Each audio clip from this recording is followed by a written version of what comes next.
Welcome back to The Roadshow. This morning in the buzz, Friday's earthquake and tsunami in Japan annihilated parts of the island nation, providing really some of the most powerful images of destruction that some of us have ever seen.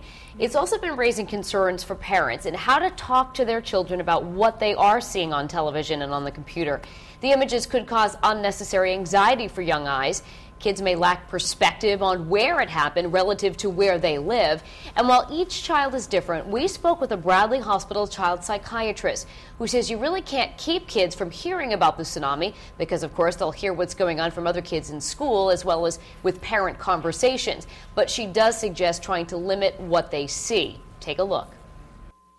They could personalize that event, and they fear for their own safety or their family's safety.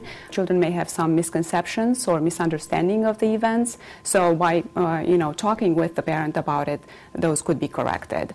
Also, children could be helped that way to cope with a traumatic experience and really minimize the risk of lasting emotional difficulties.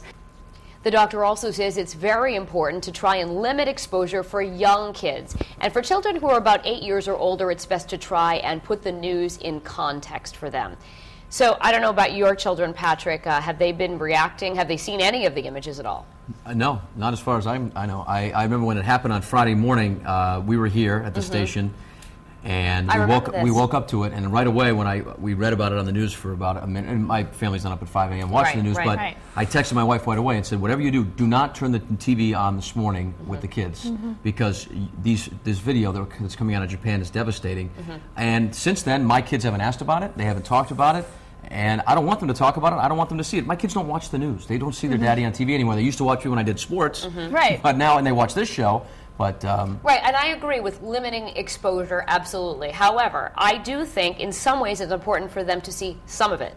It is something that's going on in the world, and I've always been a big supporter of teaching your kids compassion. I'm not saying to sit there and show them a full hour of it because they don't need to be saturated. But the other night I did sit down in front of the CBS Evening News because I figured a week into it, it's a little more filtered. It's not as with the breaking news the first day, it's all just kind of coming out. You don't know what you're going to see. This point's a little more condensed and filtered. And yes, my kids did have questions about it. Could it happen here? Do I need to be worried about it? You know, things like that. So it prompts a discussion. Maybe my youngest shouldn't have seen it because she's 6, almost 6. But I think my other two are old enough because they can ask, sort of relevant questions about it. And again, it sort of sparks compassion in them. My daughter was talking about, all right, I have, $60 in my allowance jar. Maybe I could take some of it and buy some teddy bears for these, little kids who are orphaned. You know what I mean? Yeah.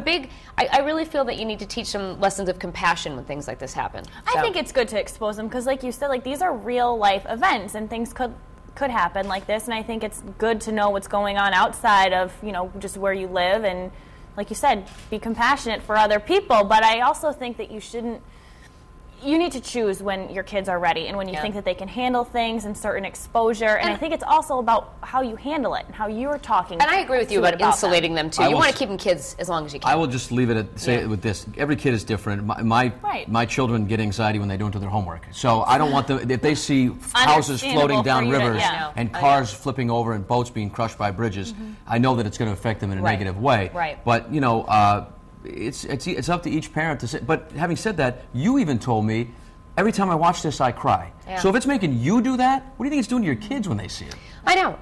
So again, it was limited to a few minutes, and I'm not going to sit them in front of the TV every night to get the latest updates. So anyway, all right. I'm curious to see what other parents are saying about this today. Courtney, are people talking about it on the live blog yet? Yeah, we have lots of parents joining us on the live blog and our Facebook page, and lots of different views. Which is very interesting because we can decide as parents if our own child is ready to hear and see things like this. But we're going to start on the live blog right now on Facebook on foxprovidence.com. And this is Tripp, and he says, we've been keeping our 10-year-old informed, and he'll see blurbs of it on the 6 p.m. news, but we don't overdo it. He needs to know and should know what's going on, but too much exposure is just not good for him. And Jean says, I think kids should not see the videos and pictures. They maybe should know there was a tragedy, but the pics will scare them. And she says she still remembers being afraid of a pic she heard and saw as a small child during World War II. So that's her personal experience. Here is our poll right underneath the live blog. Are you worried about the effect the Japan earthquake tsunami has on your kids? A, yes, I shield them from video and pictures. Or B, no, it's real life. They can handle it. A lot of our Facebook fans are commenting this morning. We have about 12 so far. Brian Birch says, I don't have any kids, but I would not shelter them from the world's events. He says, how else are you going to teach them about what is going on in the world they live in? And Kelly says, I want my kids to appreciate every day and be thankful for the world we live in. And Rachel says, I think talking about it is good to make them aware that things can happen, but letting them watch video is not a good idea. So if you'd like to weigh in and share how you're, handling this with your children, come on the live blog and chat with us. We'll be there till the end of the show. But for